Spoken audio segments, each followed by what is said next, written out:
Bugünkü mövzumuz Amerikanka, Hyundai Sonata, Kia Optima 2011, 2014, 15-ci ildə daxil olmaqla. Ən çox artan şikayətlər bu avtomobillərdə sağa-sola döngələrdə ani, deyək ki, 90-110 sürətlərdə ani tormozlanmada avtomobilin sönməyi. Net olaraq.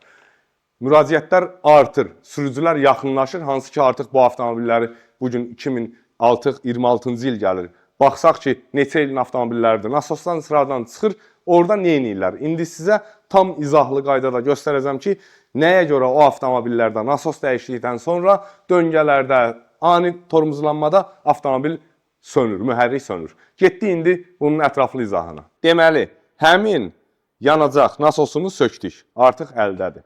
Burada düşünsək ki, avtomobilin yanacaq çənində yarı çəndən aşağıdır, yəni 10 litr. Belə yanacaq var. Təbii ki, bu kasa boş qalacaqdır deyə avtomobil döngələrdə sönəcək.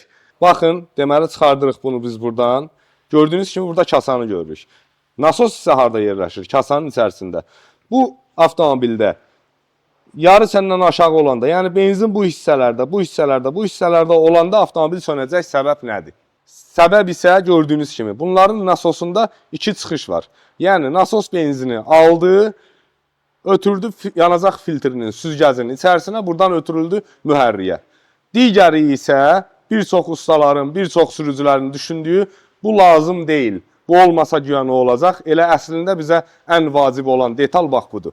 Çıxış budur. Hansı ki bunu nasos xarab olur, sıradan çıxır, götürürlər ora bu tipmi, yəni bir çıxışdır, universal deyək.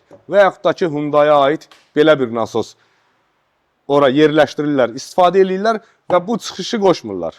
Həmin bax bu çənin, yanacaq çəninin, kasanın dibinə, mexanizmə qoşulan bax bu, həmin bu ikinci çıxışı yerinə qoşmurlar. Bu qalır neytralda. Bu da neytralda qalanda, yaxından çəkək buranın zəhmət olmasa.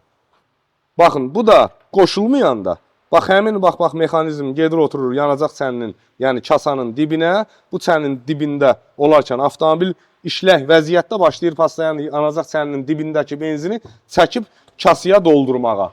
Qanunu Bernoulli qanunudur. Həmin bax bu mexanizmi siz buradan ləğv eləyəndə, bu artıq orada olmayanda. Abratka vermir deyə yanacaq çəninin dibində olan yanacağı paslayanı kasaya doldurub kasadan elə bilin ki, belə daşdırmalı. Daim avtomobil işlək vəziyyətdə olanda buradan yanacağı çəkib bunun içinə doldurub daşdırmalıdır. Məsələ budur ki, bu yanacaq çəninin içərisində deyək ki, tam mərkəzdə yerləşir. İçində də bir belə yanacaq var. Həmin avtomobil sağa-sola döngələrdə və yaxud da ani tormozlamada yanacaq qaçacaq.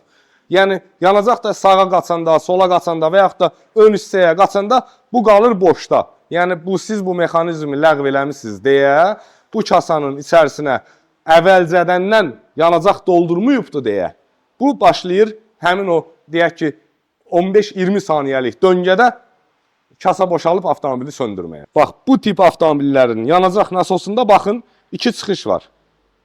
Bir və xırda iki.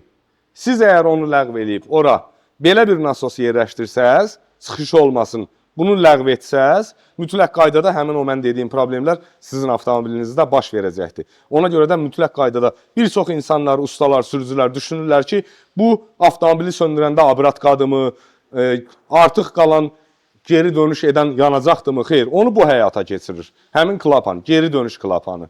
Yəni, lazımı olmayan yanacağı sistemdən azad etmə, belə deyək də. Sistem 4 barı, 5 barı aldıqdan sonra artığını çənə bu buraxır. Düşünməyin ki, bu abratqadır. Bu, hansı ki yanacaq çəninin dibini yanacaq kasasına sovurub doldurmaq üçün nəzərdə tutulmuş bir mexanizmdir. Və videomuz sizə, bütün sürücülərə az da olsa, faydalı oldusa nə xoş bizə, bu tip videoları tez bir zamanda sizin önünüzə çıxması üçün bizim həmin bu avtotəmir.az saytının bütün səhifələrinə takib atmağınız önəmlidir. Sağ olun, salamat qalın.